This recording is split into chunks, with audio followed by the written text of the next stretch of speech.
శ్రీ సచిదానంద సద్గురు సాయినాథ్ మహారాజ్ की जय। శ్రీ సచిదానంద సద్గురు తాజుద్దీన్ బాబా మహారాజ్ की जय। గురుదేవ దత్త సద్గురు శ్రీ సాయినాథుని యొక్క సాన్నిధ్యంలో ఆచార్య ఇక్కడ భరద్వాజ మాస్టర్ గారి యొక్క ఆశీస్సులతో ఈరోజు దావాదిగుంట గ్రామంలో హజరత్ తాజుద్దీన్ బాబా దివ్య చరిత్రలోని 9వ అధ్యాయంలో బాబా యొక్క దివ్యవాణి,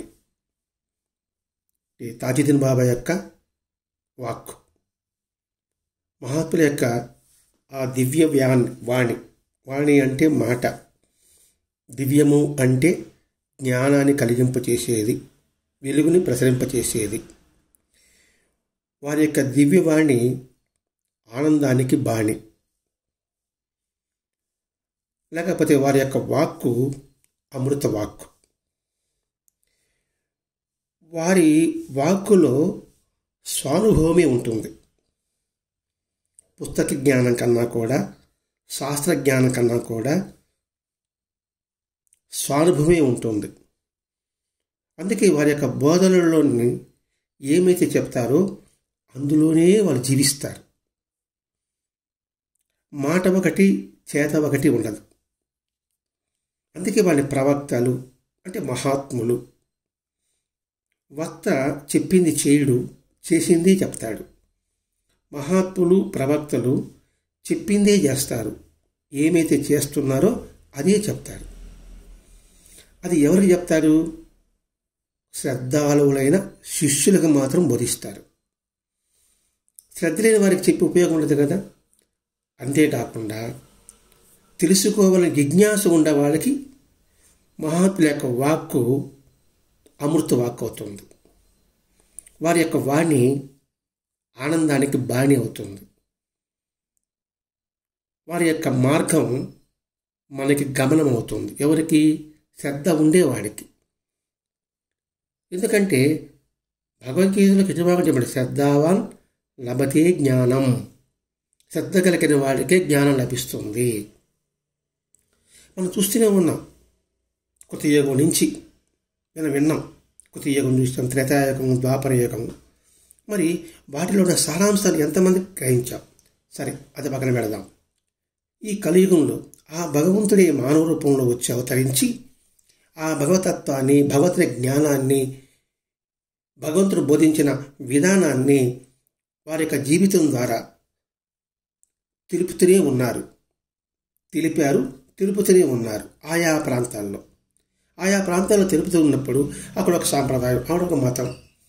అంటే ఏమిటి? అక్కడున్న ప్రాంత సంస్కారం అనుసరించి భగవంతుడు మహాత్ములు అక్కడ అవతరింపజేశారు.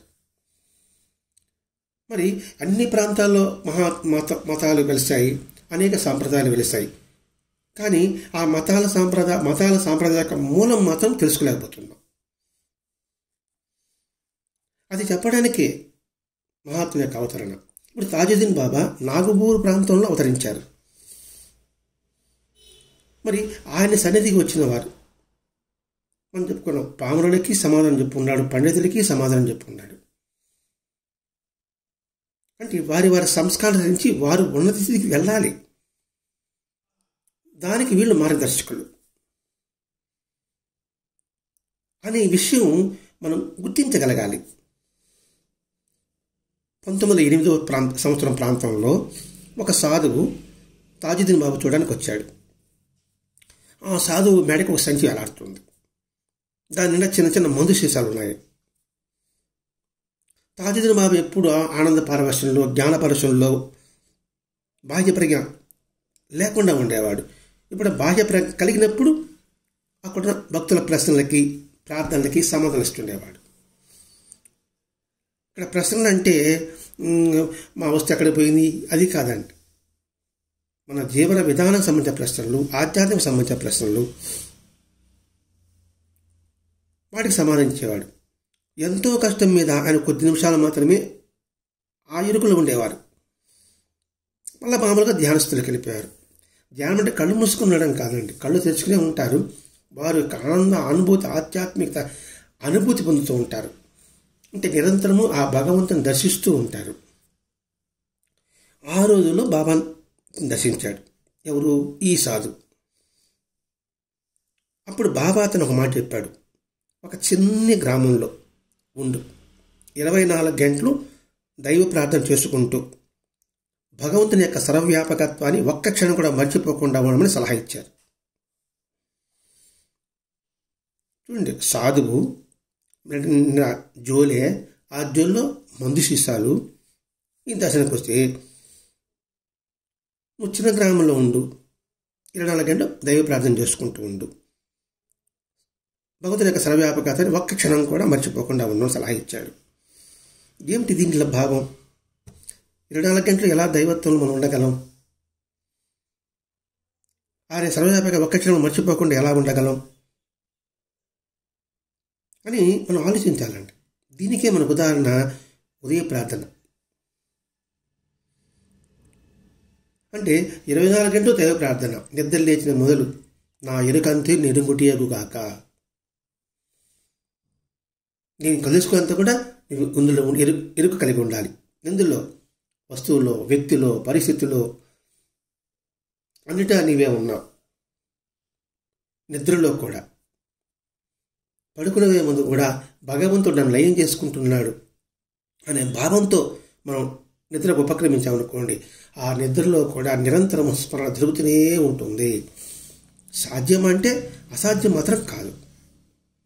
దీనికన్నా ప్రయత్నం ఒకటి ఉండాలి కదండి. ఆ విషయం చెప్పాడు ఇక్కడ. మరి ఆయనకు మందు సీసాలు అని చెప్పాడు కదా. మందు సీసాలంటే ఏ మందు అనుకోవాలి మనం? మత్తు మందు అనుకోవాలన్నా, లేక రోగ నివారణ చేసే ఔషధం అనుకోవాలన్నా? అది మందే, ఇది మందే. సరే, మత్తు మందు అనుకున్నాం. మత్తు మందు తీసుకో, ఆ మత్తులోనే ఉండు.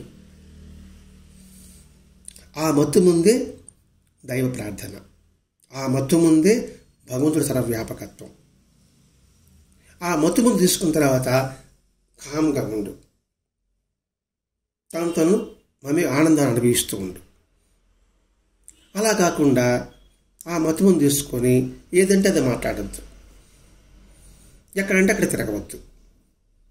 నేను మత్తు మసాన్ని మాట్లాడుకుంటున్నాను, ఏదంటే అది మాట్లాడకూడదు అనే దానికి బాబా చేతనే వస్తుందండి. ఒకరు పాలు తీసుకుని కూడా ఏదంటే అది మాట్లాడుతుంటారు. అంటే వాడు నమ్మబాకండి, వీడు నమ్మబాకండి అనేసి, లేకపోతే గెంతులు వేస్తుంటారు అని బాబా చేతిలో గంగగిరి బాబా చెప్తారు కదండి. ఇక్కడ మత్తు ముందుకు అనుకుంటే ఈ భావన లేదు. రోగ నివారణ తీసుకునే మందు, ఔషధము. మరి మనకేం రోగ నివారణ? అజ్ఞానం అనే రోగ నివారణ. అజ్ఞానం అనే రోగం, దాన్ని నివారణ చేయాలి అని గుర్తుగా మెడలో మందు సీసాలు వేసుకున్నాడు. అంటే ఆ మందు సీసాలే మహాత్ముల యొక్క వాక్కుగా మనం భావించాలి. ఎందుకంటే మహాత్ముల వాక్కు అమృత వాక్కు అన్నారు. అమృతం అంటే ద్రవ పదార్థం, మందు ద్రవ పదార్థం. ఇట్లా మనం అనేక కోణాలను ఆలోచించుకోవాలి. ఎందుకని ఇవన్నీ ఎందుకు ఉదాహరణ చెప్పుకోవడం అంటే మన మనసు స్థిరపడడం కోసం, ఏకాగ్రత కోసం. ఇప్పుడు ఏ మందు సీసా చూసినా, అది మత్తు మందు సీసా చూసినా, లేకపోతే రోగ నివారణ చేసే ఔషధం చూసినా కూడా మనకి ఇది గుర్తొస్తుంది. మనం ఈ మత్తులోనే ఉండి తన్మయత్వం పొందాలి. ఒకటి, ఈ ఔషధం తీసుకొని నిరంతరం మనలో ఉన్న అజ్ఞానం అనే మత్తును వదిలిపెట్టుకోవాలి. ఇట్లా చెప్పేవాడండి. ఇట్లా భావించుకోవాలి కూడా మనం. భగవంతుని తెలుసుకోవడానికి నిజమైన మార్గం మానవ సేవయే. ఆ సేవా మార్గాన్ని నీకు ప్రసాదించాను. అంతేగాని నువ్వు సాధువులాగా దుస్తులు వేసుకొని పూజలు నమాజులు నోటితో ఉచ్చరించిన మాత్రాన నువ్వు భగవంతుని పొందలేవు. మరి భగవంతుని పొందడానికి సులభమైన మార్గం మీకు చెప్పాడండి. ఒక వ్యక్తి దుఃఖాన్ని తొలగించగలిగితే నువ్వు చేసే ప్రతి యాత్రల్లోనూ 1000 సార్లు నమాజ్, హాజ్ చేసే ఫలితం వస్తుంది. ఎందుకని వస్తుంది? తన సేవతో ఎదుటి వ్యక్తి హృదయాన్ని జయించగలిగితే అంతకంటే పవిత్రమైన ప్రార్థన కానీ తీర్థయాత్ర కానీ నిజమైన భక్తునికి మరి ఇంకేమీ లేదు. ఒక్క శృతి అంత అర్థం మనం గమనించాలండి.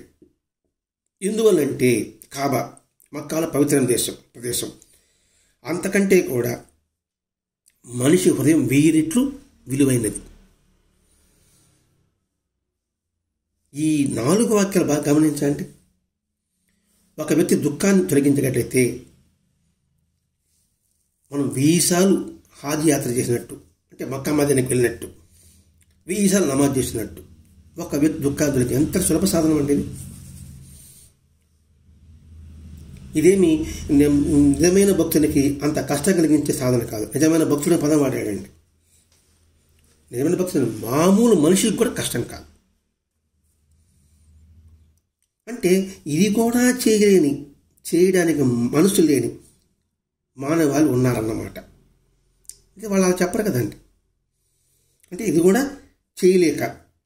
చేయడానికి మనసు రాక అటువంటి వారు ఉన్నారు.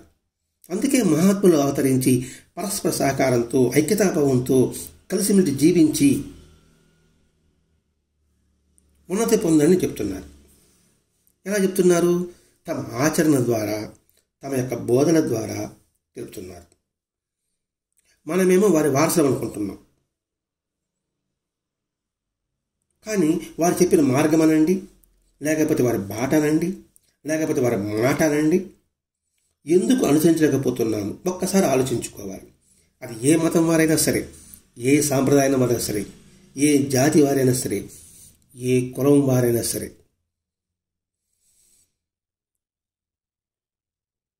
అలా ఆలోచించామనుకోండి, మానవత్వం నుంచి దైవత్వానికి వెళ్ళే మార్గం మహాత్ముల యొక్క మాట. మనం వారి వారసత్వం చెప్పుకుంటూ వారి సన్నిధిలో ఉంటూ కూడా మానవత్వాన్ని నుంచి దానవత్వానికి మనమే బాట వేసుకుంటున్నాం.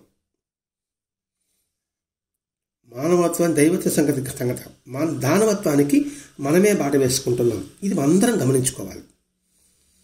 ఇది వారికి వీరికి కాదండి. అన్ని మతాల, జాతి, వర్గ, సాంప్రదాయం అందరూ ఆలోచించుకోవాలి. మనం ఏ వైపు వెళ్తున్నాం, అధోగతికి వెళ్తున్నామా, పురోగతికి వెళ్తున్నామా అని ప్రతి ఒక్కరు ఆలోచించుకోగలగాలి. అందుకే ఇక్కడ తాజుద్దీన్ బాబా ఇది చెప్తున్నాడు. వ్యక్తి దుఃఖాన్ని పోగొట్టడం అంటే ఏముంది? ఎదుటివాడి కష్టం ఏముందిరా అందులో? ఒక చిన్న ఓదార్పు మాట ఆ ఎదుటి వ్యక్తికి శాంతిని చేకూరిస్తే ఎంత ఫలితం వస్తుందని చెప్తున్నాడండి ఇక్కడ. అలా కాకుండా ఎదుటివాడి దుఃఖం చూసి ముఖం తిప్పుకోవడం ఒకటి, ఎదుటివాడి దుఃఖం చూసి ఆనందపడడం మరొకటి. దానివల్ల దుష్ఫలితమే ఉంటుంది. ఇక్కడ ఏంటన్నాడండి, కనీసం దగ్గరపై ఓదార్పు చేయలేకపోయినా మనసులో వారికి మంచి కలిగించు స్వామి అని ఎక్కడ ఉంటే అక్కడ ప్రార్థించడం కూడా సత్ఫలితం ఉంటుంది. ఈ తాజుద్దీన్ చెప్పడమే కాదండి, భగవద్గీతలు చెప్పలేదా? సర్వభూత హితేరతః, అందరి భూతములు అంటే అన్ని ప్రాణులు, హితాన్ని నువ్వు కోరు. ఆ ప్రకంపన అనేది, ఆ వైబ్రేషన్స్ అనేది సకల జీవ మానవ ప్రాణకోటికి అంతా అందుతుంది. సైన్స్ ప్రకారం కూడా అంతే. మనసులో ఒక భావన, ఒక ప్రకంపన వచ్చింది అనుకోండి, అది వారి పరిధిని బట్టి, వారి సాధన బట్టి ఎంత మేరకు తగులుతుందో అంత మేరకు తగులుతుంది. అది తీవ్రంగా ఉందనుకోండి, ఆ కుటుంబాన్ని మొత్తం ఉంటుంది, ఇంకా సమాజంకి ఉంటుంది, ఆ తర్వాత రాష్ట్రానికి ఉంటుంది, దేశానికి ఉంటుంది, ప్రపంచానికి ఉంటుంది. ఇది శాంతి స్థాపకులు ధన్యులు బైబిల్ మాట. వారు దేవుని కుమారు అనబడదురు. మత్తయి 5వ అధ్యాయంలో 9వ వాక్యం. మరి ఈ వాక్యం గుర్తుపెట్టుకోండి. ఆ మతం వాళ్ళే కావచ్చు కాక, మరి ఎదుటి వాడిని ఎందుకు ద్వేషిస్తుంటారు? ఇప్పుడు అనవసరంగా నేను సైతాన్ అని అంటేననుకోండి, అతడు తిరిగి బదులు చెప్పలేకపోవచ్చు. అతడు మనసులో బాధపడ్డాడు అనుకోండి, అది పాపమా పుణ్యమా? పనికి మానివాడా అని అంటేనే నీకు పాపం వస్తుందని బైబిల్ చెప్పారు.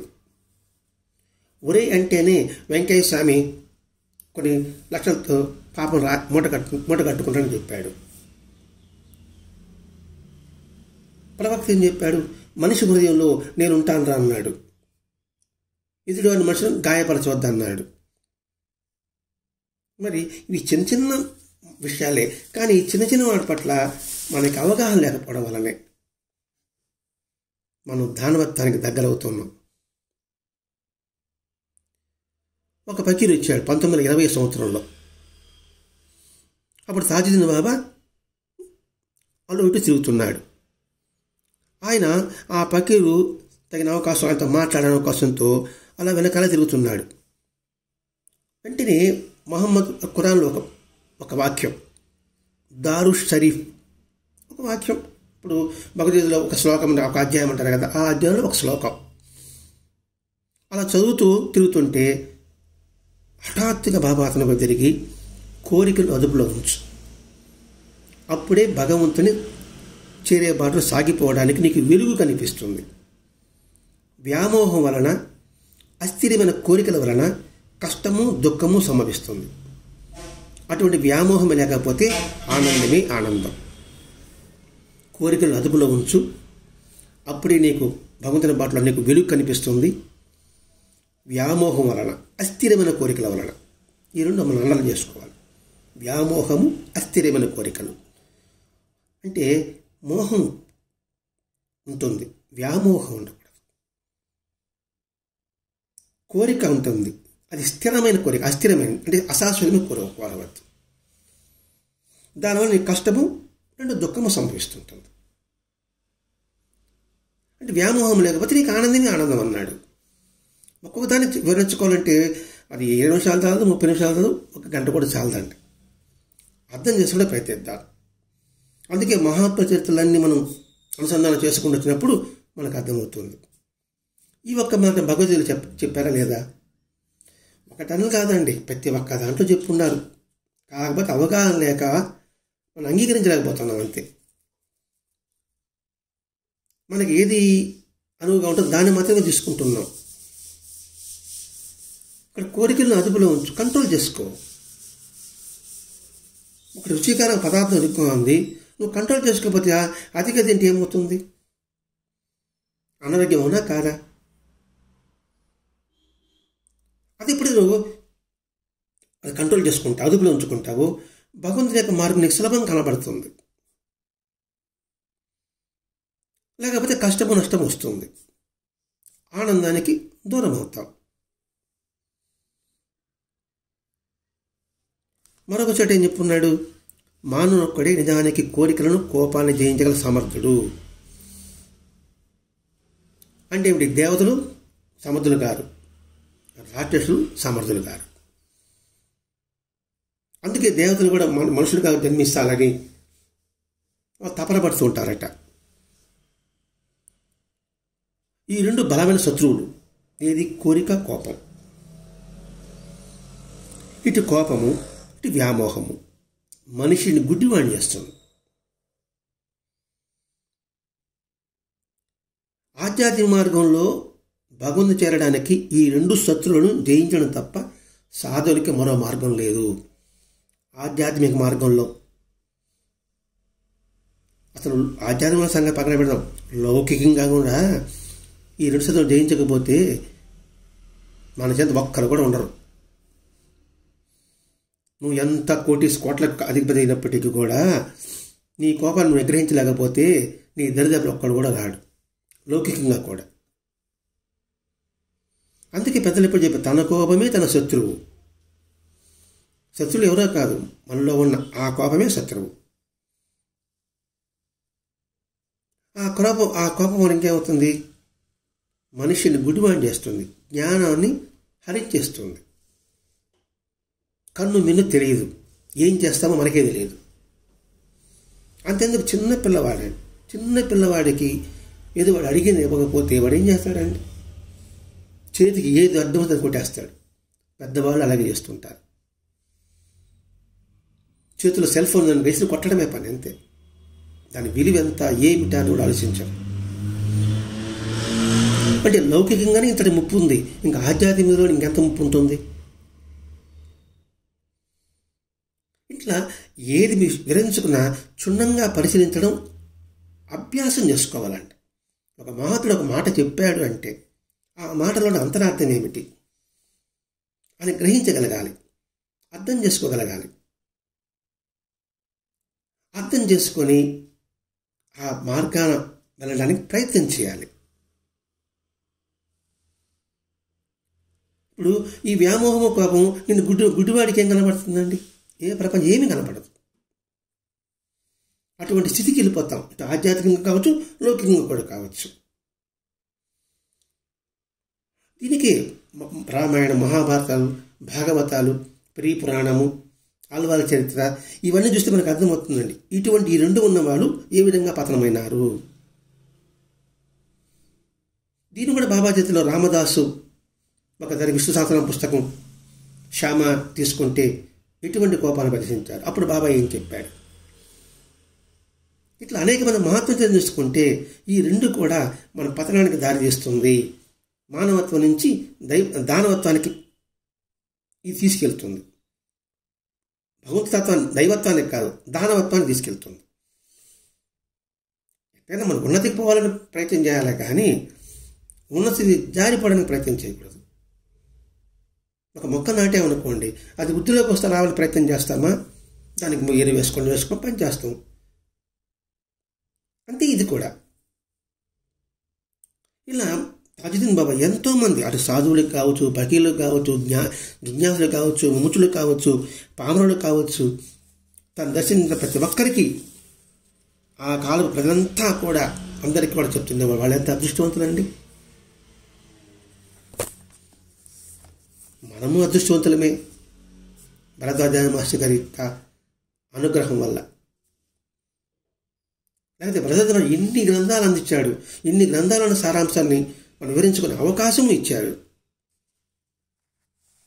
అందిపుచ్చుకున్న వాడికి అందినంత. కాబట్టి అందిపుచ్చుకోవడానికి అవకాశాలు ఉన్నాయి. ప్రతి క్షణము మనకు అవకాశమే. అవకాశం లేదు అనేదానికి ఎక్కడ ఛాన్స్ లేదు. ఒకసారి కరీం బాబా సన్నిధికి వచ్చాడు, తాజుద్దీన్ బాబా సన్నిధికి వచ్చాడు. ఆయన దర్శిస్తూనే ఉన్నాడు. ఇంతకుముందు గత అధ్యాయం చదువుకున్నాం, కరీం బాబాను ఆశ్రయించారని. ఒకసారి ఒక సాధువు దగ్గరికి వెళ్ళాడు. ఆయన చూసి నాకేదో కొంచెం సులభమైన మార్గం చెప్పండి, ముక్తి పొందాలన్నాడు. ఆ సాధువు ఏం చెప్పాడు, నువ్వు శ్మశానంలో కూర్చొని తాజుద్దీన్ అంటుండు, ఆయన పేరుని జపించు, నీకు ముక్తి వచ్చేస్తాడు. ఇది భలే బాగుందే అనేసి శ్మశానంలోకి పోయి తాజుద్దీన్ అని నామస్మరణ చేస్తున్నాడు. అలా చేస్తున్నప్పుడు తాజుద్దీన్ టక్కని కనిపించడం, మళ్ళీ కళ్ళు తీసిస్తే ఆయన లేనట్టుగా ఉండడం. ఇదేంటి ఇలా తెల్లవారు ఇలా జరుగుతుందని చెప్పేసి సరే బాబా దగ్గరికి వెళ్దాం అని తాజుద్దీన్ దగ్గరికి వెళ్తానే ఆయన ఒక మాట అంటాడండి.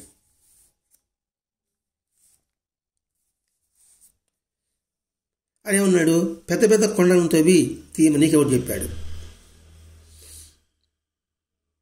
పెద్ద పెద్ద కొండలను తవ్వమని నీకెవరు చెప్పాడు? ఎందుకు అంత శ్రమ పడుతున్నావు? నువ్వు ఉన్న స్థలంలోనే పిలిస్తే పలికే దైవం నీ దగ్గరే ఉన్నారు. అందుకని మన మహాత్ములు కావచ్చు, మహర్షులు కావచ్చు, సాధ్యం కాని సాధనా విధానం ఎవరికి చెప్పలేదు. ఎవరికి తగ్గ పరిధిలో, ఎవరికి తగ్గ సంస్కారం అనుసరించి సాధన చెప్పున్నారు. 3 వేళ సంధ్యావందనం చేయమని ఆర్షధర్మం. మరి 3 వేళ సంధ్యావందనం చేసేవాడు ఎంతమంది ఉంటాము? ఏదో ఒక జాతి వాళ్ళేనా, లేదా ఒక కులం వాళ్ళేనా? భగవంతుడు అందరు చెందినవాడు కదా. మరి ఏం చెప్పారు మహర్షులంతా కూడా? ఇప్పుడు నిత్యం కూలికి రెక్కాడితే డొక్కాడదని వాళ్ళ పరిస్థితి. వాళ్ళు 3 వేళ సంధ్యావందనం ఎలా చేయగలుగుతారు? అంటే పని చేస్తే కానీ వాళ్ళకి ఆకలి తీరదు, ఉదయాన్నే పోవాలి. ఇంకా 3 వేళ సంధ్యావందనం ఎలా చేస్తారు? అందుకే మహర్షులు చెప్పారు, నిద్ర లేవగానే సూర్యోదయం ముందు నిద్రలేచి శుభ్రంగా స్నానం చేసి ఇంట్లో దీపం వెలిగించి సూర్యుడు రాగానే ఒక నమస్కారం, సూర్య నమస్కారం అలా చేస్తే 3 వేళ సంధ్యావందనం చేసినట్టు అని మహర్షులు చెప్పున్నారండి. బాగా గుర్తించాలి ఇక్కడ మహాత్ముల యొక్క బోధన ఎలా ఉంటుందనే సంగతి. ప్రతి ఒక్కరు తరింపజేయాలని వాడు తపన పడుతుంటారు. నువ్వు ఎందుకే అంత కష్టపడి చేస్తున్నావు, నీకు ఎవరు చెప్పాడు అంటే ఏంటి, వాళ్ళని వీళ్ళని అడగడం ఎందుకురా, నువ్వు సరైన మార్గం నా దగ్గర ఉంది కదరా, ఎందుకు నువ్వు చిక్కికుడులు దొంగిలిస్తావు, దరీసాలను బహుకరిస్తానని చెప్పేసి బాబా చేతిలో మనకు కనిపిస్తుంది. అందుకండి సాయిలామృత గ్రంథం అద్భుతమైన గ్రంథం. అన్ని మతాల సాంప్రదాయాలు అంతా కూడా ఉంటుంది.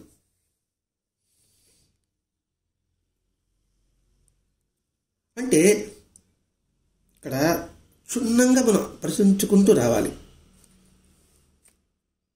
దేవ్ అనే భక్తుడు జ్ఞానేశ్వర పారాయణ చేయడం ప్రారంభం చేశాడు. ఏదో ఒక ఆటంకం వస్తూ ఉంది. సరే బాబా దగ్గరికి వెళ్ళి ఏదో దక్షిణిస్తే అందులో పుస్తకం తీసుకుంటే పారాయణ సక్రంగా జరుగుతుంది ఒక ఆలోచన. వెళ్ళాడు. వెళ్తాడు. బాబా పారాయణ విషయం చెప్పకుండా ఒక 20 రూపాయలు దక్షిణ తీసుకున్నాడు. ఆ తర్వాత ఒక భక్తుల దగ్గరికి వెళ్ళి ఎలా నువ్వు కృప పొందావు నాకు చెప్పు అంటాడు. మళ్ళీ బాగా పిలిచి అతను మళ్ళీ దక్షిణ అవుతాడు. ఇంకోసారి వెళ్ళేప్పటికీ నువ్వు మసీదులో కూర్చో, ఎందుకు గుడ్డ పిల్లకు దొంగిలిస్తావు, తలనేసిన ఈ పద్ధతి పోలేదా, గొడ్డతో జాగ్రత్త అన్నాడు. మళ్ళీ కాసేపటికి రేపు గుడ్డ పిల్లలకు చెప్పి నేను బాధ పెట్టానా, రేపు దొంగతనం చేస్తే ఒప్పుకోక తప్పదురా, భగవంతుడే సాక్షిరా, నేను దరీసాలు ఇవ్వదలుచుకున్నాను, నువ్వు చిన్ని గుడ్డలు ఎందుకు దొంగిలించడం ఎందుకు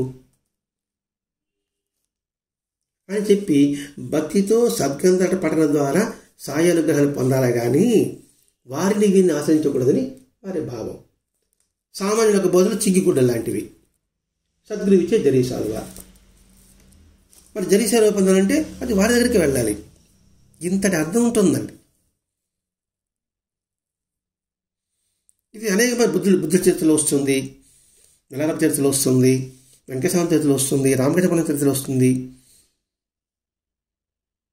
సరే, తర్వాత ఏం చేశాడు, ఒక అగ్గి పెట్టించాడు.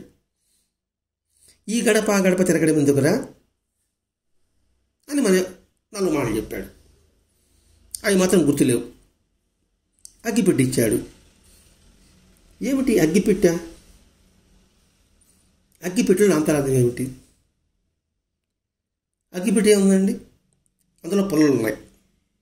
ఆ పొలలు తీసుకొని అగ్గిపెట్టె దగ్గరే దాన్ని ఆనించామంటే అంటే రుద్దామంటే వెలుగుతుందా వెలుగదా? అగ్గిపెట్టి ఇచ్చాడు. గడప గడప తిరగడం ఎందుకన్నారు? ఆ అగ్గిపెట్టే మహాత్ముల యొక్క సన్నిధి. అందులో ఉండే పొలలే ఆయన సాన్నిధ్యం పొందిన వాళ్ళు. ఆ పొలని మహాత్ముల సాన్నిధ్యంలోనే రుద్దగలిగావంటే నీకు జ్ఞానం వస్తుంది. చాలా అర్థం ఉంటుందండి. ఒక మాట చెప్పినా, ఒక వస్తువు ఇచ్చినా అందులోని నువ్వు అర్థం తెలుసుకో, లేకపోతే ఏమంటే కథగానే ఉంటుంది అంతే. అందులో సత్యాన్ని గ్రహించడానికి మనం ప్రయత్నం చేయాలి. ఎవరికి కూడా ప్రయత్నం చేస్తుంది. మహాత్ముల యొక్క సూచనలే కాదండి, కొందరు మంచి రచయితలు ఉంటారు, మంచి మంచి కవితలు రాసేవారు ఉంటారు. మనం వాళ్ళ రచనని కవితలని పై భావాలు తీసుకుంటాం, అందులో లోతుగా భావాలు మనం తెలుసుకోలేం. తెలుసుకునే ప్రయత్నం చేయాలి. అది సినిమా కవిత్వం కావచ్చు, లేదా సాహిత్యం కావచ్చు. కాబట్టి గడబడ తిరగడం ఎందుకు? నీ చేతిలో అగ్గిపెట్టి ఉంది, అందులో నువ్వు నా దగ్గరే ఉన్నావు, నా దగ్గరే ఉండు, నీ సందేహాలకు నివృత్తి అవుతుంది. మహాత్ముల సాన్నిధ్యం వల్ల ఎంతమంది సత్ఫలితం పొంది ఉన్నారండి? అది గుర్తు చేస్తున్నాడు ఇక్కడ. పెట్టినే ఏంటి ఇదే మాట్లాడి అగ్గిపెట్టి సంగతి చెప్తున్నాడు, నాకేం అర్థం కాలేదే మిమ్మల్ని అర్థం చేసుకోలేకున్నాను అనుకుంటున్నాడు మనసులో. మనకు మాత్రం ఏం అర్థమైంది అగ్గిపెట్టి అంటే. అలా మనసులో అనుకుంటా అంటే లాగి జ్ఞాపకాయ కొట్టాడు. తెలియంత నటిస్తావు ఎందుకురా అంటే ఏంటి, ఇంతకాలం ఉండి నువ్వు గ్రహించింది ఏంటి, నీకు అన్నీ తెలుసు, కాకపోతే దాన్ని బయటికి తీయడం లేదు. నాతో ఇంతకాలం ఉన్నావు కదా, కరీంబాబు చాలా కాలం ఉన్నాడు కదా, మన గత అధ్యాయాలు వివరించుకున్న ఆయన గురించి కూడా అని ఒక లెంపగా కొట్టి ఒక వ్యక్తికి సాలువ తీసుకొని నువ్వు చెరుకు పక్క పట్టుకొని కింద పరిచాడు. ఇదే మన అంగడి అన్నాడు. ఏమిటి సాలువ కింద పరిచి అంగడి అంటే ఏమిటి అంటే, నేను అంగడి పెట్టుకుని ఉండా. ఆ అంగడి ఏమిటి, దివిజ్ఞానపు అనే అంగడి. అది నా చేత తెరవబడింది అన్నాడండి. అంటే మహాత్ముల సరస్సుతో ఆ అంగడి తెరవబడింది అని నా చేత తెరవబడింది అంటున్నారు. మనం కూడా చూడండి, ఏదైనా షాపింగ్ మాల్ ఎవరో సినిమా యాక్టరో రాజీనామా చూడండి, పరిగిస్తాం మనం కూడా, బా వాడే అడ్వర్టైజ్ చేస్తున్నాడు కదా అని ఆ షాప్కి. అంటే ఏంటి, వాడి మీద కాస్త ఒక గురి అనుకోండి, నమ్మకం అనుకోండి, లేకపోతే ప్రేమ అనుకోండి, అభిమానం అనుకోండి. ఇక్కడ బాబా స్పష్టంగా చెప్తున్నాడు, నా చేత అంగడి తెరవబడింది, ఇంక దీనికి తిరిగి లేదు. తీసుకువెళ్తే ఎంతో కొంత చేరగలరు మీ దైవం చెంత, భగవంతుని చెంత అన్నాడు. తీసుకెలిగితే ఎంతో కొంత, ఎంతో కొంత, అంతా చెప్పలేను, ఎంతో కొంత మీరు భగవంతుని దగ్గర కాగలరు. మరి వెళ్ళాలి కదా. ఇదే బాబా అన్నాడు, ధనం రాసురాసులుగా ఉంది, అడిగేవాడు లేడు. పంట సమృద్ధిగా ఉంది, కోసేవాళ్ళని నేను కూలీలు పంపమని నేను భగవంతుని ప్రార్థిస్తాను అన్నాడు యేసు ప్రభు. పాయసం వండి పెట్టా, చేతనైన వాడు దురుకుంటాడు, చేతకైన వాడు పారబోసుకుంటాడు అన్నాడు భరద్వాజ మహర్షి గారు. చెబుటం మిషన్లు చెప్తారు, వెంకటేశ్వర చరిత్రలో ఉంది. అందరూ చెప్పుకుంటే కాలాతీతం అవుతుందని చెప్పేసి ఇద్దరు ముగ్గురే మనం వివరించుకుంటూ వస్తున్నాం.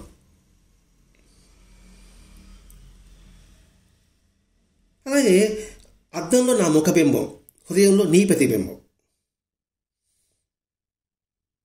నాలో ఉన్న మచ్చ నాకు ఎలా తెలుస్తుందండి? అద్దం చూసుకుని నా మచ్చ తెలుస్తుంది. ఎవరు చెప్పినా నేను వినను. ఆ అద్దం లాంటి వారు మహాత్ముల యొక్క బోధ, మహాత్ములు. అలా చూస్తేనే నా ముఖబింబం అంటే ఏంటి, నీ హృదయబింబం, హృదయంలో నీ ప్రతిబింబం. అద్దంలో నా ముఖబింబం కనబడుతుంది, హృదయంలో నీ ప్రతిబింబం కనబడుతుంది. అంటే ఏంటి, అద్దం మహాత్ముడు అనుకున్నాం, ఆ మహాత్ముడు హృదయంలో మన బింబం ఉంటుంది, మన రూపం ఉంటుంది. నువ్వు నాలో ఉన్నావు, నేను నీలో ఉన్నా, గుర్తుంచుకో బాబా చెప్పిన వాక్యం. అద్దం ఉన్నది నా చెంత, నా హృదయం ఉన్నది నీ చెంత. చాలా అర్థం వస్తుందండి. ఒక్కొక్క వాక్యానికి వివరించుకోవడానికి చాలా సమయం కూడా పట్టచ్చు. మనం సూక్ష్మంగా చెప్పుకోవడానికి ప్రయత్నం చేస్తున్నాం. అద్దం ఉన్నది నా చెంత, నా హృదయం ఉన్నది నీ చెంత. అంటే ఏంటి, భగవంతుడు మన హృదయంలో ఉన్నాడు. కనులు మూసి వెతికినంత కనిపిస్తుంది హృదయం అంతా. కనులు మూసి ఎందుకు అంటున్నాడు? ఈ బయట ప్రపంచంలో నువ్వు తరగలాడుతూ కూర్చున్నావు, అదే శాశ్వతం అనుకుంటున్నావు. అది కాదు, అది శాశ్వతం కాదు అనే భావంతో కనులు మూయడం అంటే అండి. బాహ్యంగా కనులు మూయడం కాదు. అది శాశ్వతం కాదు, అశాశ్వతం అనే భావాన్ని మూసిపెట్టు. అది శాశ్వతం కాదు, అది శాశ్వతం అనుకుంటున్నావు. ఆ శాశ్వతం అనే భావాన్ని నువ్వు మూసిపెట్టు. అప్పుడు కనిపిస్తుంది హృదయం అంతా కూడా. అంటే నీ సృష్టి అంతా కూడా ఒకే తత్వమైన భావన కలుగుతుంది. స్వచ్ఛమైన స్ఫటిక వలె నిర్మలము దైవమూర్తి. స్వచ్ఛంగా స్ఫటికం ఎలా ఉంటుంది? అంత స్వచ్ఛతగా ఉండు. పడుతూ లేస్తూ తడుతూ నిలబడి లేక వెతుకుతావు ఎందుకు? నీ చెంతనే ఉన్నాను నేను ఇక్కడ. నువ్వు మోసుకుపోయే పలకంలో నీ ప్రేమమూర్తి ఉన్నది చూడన్నాడు. మనం ఏం మోసుకుపోతున్నాం? ఈ శరీరమే పలకం. మోస్తూనే ఉన్నాం పుట్టినప్పటి నుంచి కూడా. మహాత్ములు దీన్ని ఎప్పుడెప్పుడు ఈ బరువు దించేస్తామా అని ఆలోచిస్తూ ఉంటారట ఈ శరీరాన్ని. కాబట్టి ఇది మనం మోస్తున్నాం ఈ శరీరాన్ని. ఈ పలకంలో, హృదయంలో నీ ప్రేమమూర్తి ఉన్నది చూడు. క్షుణ్ణంగా పరిశీలించాలండి. మన హృదయంలోనే భగవంతుడు ఉన్నాడు. దేహమే దేవాలయము. ఇప్పుడు మనకి హడావిడిగా పోతుంటాం. మన కాలు ఎవరిగా తగిలింది అనుకోండి, మనం ఏం చేస్తామండి? టక్కన దండం పెట్టుకుంటాం. వాడు చిన్నవాడా పెద్దవాడా అని ఆలోచిస్తామండి. అంటే యాంత్రికంగా పెట్టుకుంటున్నాం. ఎందుకు పెట్టుకుంటున్నాం అంటే మనలో సూక్ష్మంగా ఉంది, ఒరే వాళ్ళు కూడా భగవంతుడు ఉన్నాడు, చాలా సన్నపోగుతూ ఉంది అన్నమాట. అది మేల్కొల్పి దండం పెట్టుకుంటున్నాం. ఆ సన్నపోగుని కొద్దిగా బలంగా సన్నపోగును పేర్చుకుంటూ వచ్చాం అనుకోండి, బలమైన తాడుగా తయారవుతుంది. గట్టిపోచ ఒకటి దాన్ని బాగా ఇంటిగా చుట్టామనుకోండి, ఏనుగుని బంధించగలదు. అది చెప్తున్నాడండి ఇక్కడ. అంటే అందరిలోని భగవంతుని దర్శించు, అది నీలోనే ఉన్నాడు, ఎదుటి వాళ్ళే ఉన్నాడని. మట్టిని సృష్టించావు, నీవే మనిషిని సృష్టించావు. మనిషిలో నుంచి మనిషి వచ్చాడు, మట్టిలో నుంచి మనిషి వచ్చాడు. మనిషి చేసిన మట్టి మూతను నువ్వు తాకావు. ముంతను కొన్నాడు, దాంతో నీటిని తాగాడు. ముంతను పట్టుకుని నేల కొట్టిన మనిషిని నీవే సృష్టించావు అని భగవంతుడు చెప్తున్నాడు. అంతా నువ్వే సృష్టించావయ్యా. మళ్ళా వాడికి అవకాశాలు ఇచ్చావు, దాన్ని తాకేదానికి ఇచ్చావు.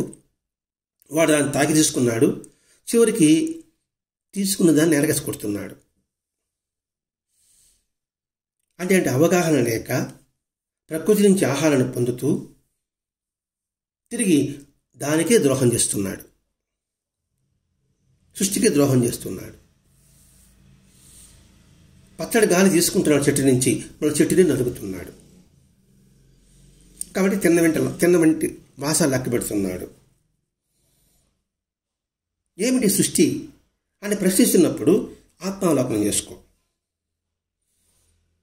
ఎందుకు ఈ మాట అన్నాడు? తానెవరో తెలుసుకో.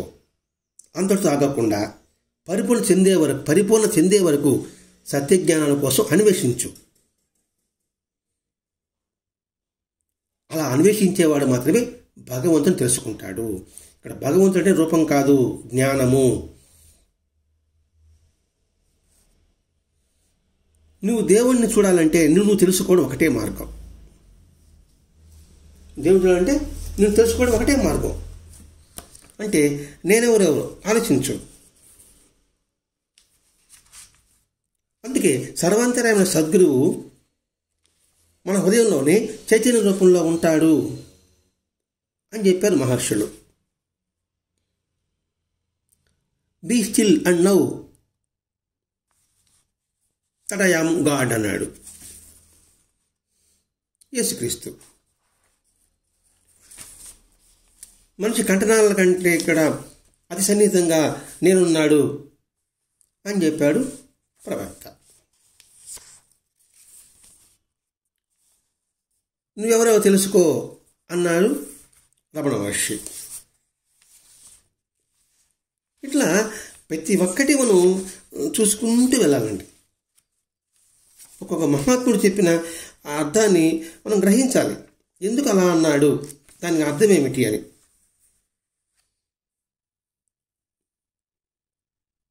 అంటే నిశ్చలంగా నీలోనే నేను దైవం భగవంతుని గుర్తించు అని యేసుప్రభువు చెప్పాడు. Be still and now that I am God అన్నాడు. ఇక్కడ అదే చెప్తున్నాడు. అంతే తాజన్ బాబా కొంతమంది భక్తులకు ప్రాణాయామం చేయమని చెప్పాడట. అది వాడి సంస్కారాన్ని బట్టి ఉంటుందండి. ఇంకా భక్తిలోను యోగంలోను తేలికైన పద్ధతులు చెప్పున్నారు.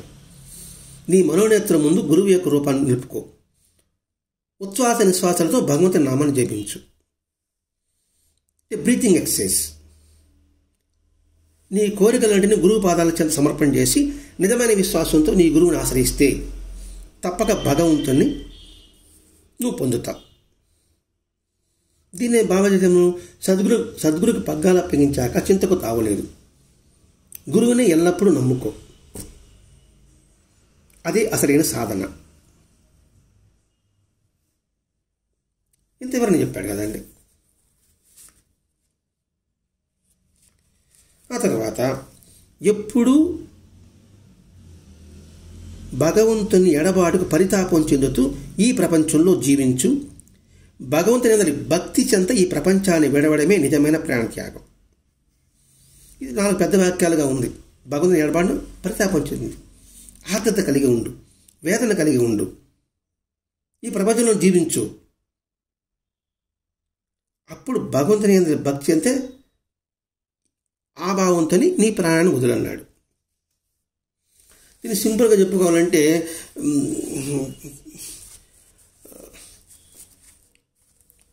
శోకార్తులు ధన్యులు, వారు ఓదార్పబడదురు. బైబిల్ వాక్యం. పరితాపను దుఃఖించేవాడు ముక్తిని పొందతాడు, తన యత్నం మానలేడు. ఆకలి వాడికి అన్నం కోసం పాగులాడతాడు కదండి. చివరికి ఇతడి వాడిని కుట్టి కూడా ఆహారం తీసుకునే ప్రయత్నం చేస్తాడా చేయడండి. అదే రామకృష్ణ పరమహంస అన్నాడు, తన కాళికాదేవి దర్శనం కాకపోతే పొడి పొడి వాడు ఏడ్చేవాడు. చిన్నపిల్లవాడు వాడు అడిగిన వస్తువు ఇవ్వకపోతే ఎంతగా దానికి తపన పడేవాడు. అలా ఉండాలి. ఆ స్థితి పొందిన వాడికి అంటే ఏమిటి, వాడికి భగవంతుడు లభిస్తాడు, అన్నీ లభిస్తుంది, లౌకికమైన లభిస్తుంది. ఎవరైనా కృషి ఉంటే, నాకు అధికారం కావాలో, కీర్తి కావాలో, ధనం కావాలో, లేకపోతే ఒక ఆటలో మెప్పు పొందాలో అంటే మనం తీవ్ర కృషి చేస్తాం కదండి. అది చెప్తున్నాడండి ఇక్కడ. అంటే ఆత్మ విషయంలో కూడా భగవంతుని పొందిన వారు ధన్యులు. దేవరాజ్యం వాడిది. అంటే మనుషుల్లో ఆర్ద్రత ఉండాలి, తపన ఉండాలి, వేదన ఉండాలి, తెలుసుకోవాలనే ఆకాంక్ష ఉండాలి. ఇవేమి లేకుండానే నాకు భగవంతుడు కావాలి, నాకు శాంతి కావాలి, ఆనందం కావాలి, తృప్తి కావాలంటే ఎలా వస్తుందండి?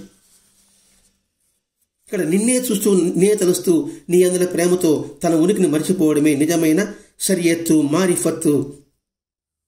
అంటే ఇస్లాంలో మాట్లాడమాట. ఇదే బాబాయ్ ఉన్నాడు, నన్నే చూస్తూ నా మాటలు వింటూ నా చరిత్ర చదివిన వాడు నేనుగా మారిపోతాడన్నాడు. ఇదే గురుచరిత్రలో కూడా అదే విధంగా ఉంది. మీ రూపాన్ని మనోనేత్రం మీద నిలిపి ప్రతి శ్వాసతో మిమ్మల్ని గుర్తించుకోవడం నిజమైన భక్తి. మనోనేత్రం అంటే ఇంకా బయట బురుగుటి అనుకుందామండి, 3వ నేత్రం. ప్రతి ఒక్క రూపాన్ని ఆ నేత్రంతో చూడు. ఎట్లా పచ్చి గుడ్ల మీద, దాన్ని పెట్టిన గుడ్ల మీద కూర్చుని ఉన్నట్లుగా అన్నాడండి. ఇదే అంటే రామకృష్ణ పరమహంస. మన కోడి ఉంది, కోడి పెట్ట, గుడ్లను పెట్టి దాన్ని కూర్చున్నప్పుడు దాని కళ్ళు ఏ విధంగా ఉంటుందో ఒక్కసారి గమనించమన్నాడు. అంటే తదేక ధ్యాసతో పైకి అలా చూసినట్టు ఉంటుంది. ధ్యాస అంతే ఉంది, తన వేడంతా గుడ్ల మీదే ఉంటుంది, ధ్యాస ఉంటుంది. అలా అభ్యాసం చేస్తే నిన్ను పూర్తిగా మార్చివేస్తుంది, అద్భుతమైన అనుభవాన్ని ప్రసాదించగలదు. ఈడ పచ్చి గుడ్ల మీద కూర్చున్నట్టు అన్నాడు. మరి తాబేలు, మరి చేపలు గుడ్లు పెట్టి తేలుతూ ఉంటుంది, తన దృష్టి దాని మీద ఉంటుంది. అందుకే మీనాక్షి, మధుర మీనాక్షి అంటారు. ఎందుకు ఆమె కళ్ళని చేపలతో పోల్చారు? ఇట్లా ప్రతి ఒక్కటి ఆలోచించినప్పుడే మనకి అవగాహన వస్తుంది. నేను సుఖానికి పొంగను, దుఃఖానికి పొంగను. సుఖదుఖ సమయాలు అతిథుల వలె వచ్చిపోతుండేటివి అనే ధైర్యం నాకుంది. ఆత్మవిశ్వాసం పెంచుకో. All power is with in you, you can do anything and everything, believe in that అన్నాడు స్వామి వివేకానంద. అటువంటి ఆత్మని మెచ్చుకో. రాత్రి పగలు వస్తూనే పోతుంది, వానాకాలం, ఎండాకాలం, చలికాలం వస్తూ ఉంటుంది, పోతూ ఉంటుంది. ఏది శాశ్వతం కాదు అనే విషయం నువ్వు తెలుసుకో. అదే ధైర్యాన్ని ఇస్తుంది. నీకు కష్టం వచ్చిందంటే నీకు అందరిని ఎలా అధిగమించాలో నేర్పడానికి ఆ కష్టం వచ్చిందని భావించు. ఇప్పుడు ఏదైనా సరే పని చేయాలంటే నో అని అడిగామనుకోండి, నా వల్ల కాదు అంటాం. నో అనే పదానికి ఏంటి? నెక్స్ట్ ఆపర్చునిటీ ఉంది, నెక్స్ట్ ఆప్షన్ ఉంది అని నోకి అర్థం. లేదంటే నేను జీవితంలో ఫెయిల్ అయిపోయానండి అంటాం. ఫెయిల్ అనేది అర్థం ఏమిటి? First attempt in learning. ఇది మొట్టమొదట నువ్వు నేర్చుకోవడానికి అలా అడ్డు వచ్చింది. ఇట్లా ఆలోచించు. సుఖాపేక్షను విడిచు, అది నిజమైన మార్గం. సుఖమైన అపేక్షను నిర్వహించు, దాన్ని విడిచిపెట్టు. ఈ విధంగా భగవంతుని పాదాల యందు ఆత్మసమర్పణ చేసుకొని ఆయన ఇచ్చపై ఆధారపడితే ఆయన ఇష్ట ప్రకారం నడుచుకోవాలి. ఆయన ఇష్టమే మన ఇష్టం కావాలి. ఆయన ఆనందమే మన ఆనందం కావాలి. అప్పుడు ఆయన సర్వదా మనల్ని కాపాడుతాడు. ఇహంలోనూ పరంలోనూ మనం కోరినా కోరకపోయినా మనకి అన్నీ సాధిస్తాడు. ఇది సాయిశీలంగా వస్తుంది. సంబారైనా అనుకుంటాను. నేను చేయవలసిన పనులు చాలా ఉన్నాయి. వాటి అన్నిటినీ భగవంతుడు బాబా చూస్తున్నాడు. నేను ఆయన ఏమీ కొనాల్సిన అవసరం లేదు. నాకు ఏది చేసుకుందో అది ఆయన ఇస్తాడు. కాబట్టి ఆయన ఇష్ట ప్రకారం చేయడానినే, దానిని అంగీకరించడమే నా విధి అని అందులో ఉందండి. అంటే భాష వేరు, భావమ చెప్తున్నా. ఆయన ఇష్ట ప్రకారం చేయనివ్వడమే మన విధి అన్నాడండి. అంటే ఏంటి? ఈ సూక్తులంతా సారాంశము భగవంతుని ఇష్టానార్థం నువ్వు నడుచుకో. మన జీవితంలో ప్రతి ఒక్కటి కూడా ఆయన సంకల్పంలో భాగమని గుర్తుంచుకో. ఎంత వివరణ చెప్తున్నాడండి. అంటే కూలంకుషంగా మనం ఈ బాబా యొక్క వాణిని మనం వినగలిగితే మన ఆనందానికి మార్గం సులభమవుతుంది. బాబా వాక్కు అమృత వాక్కు.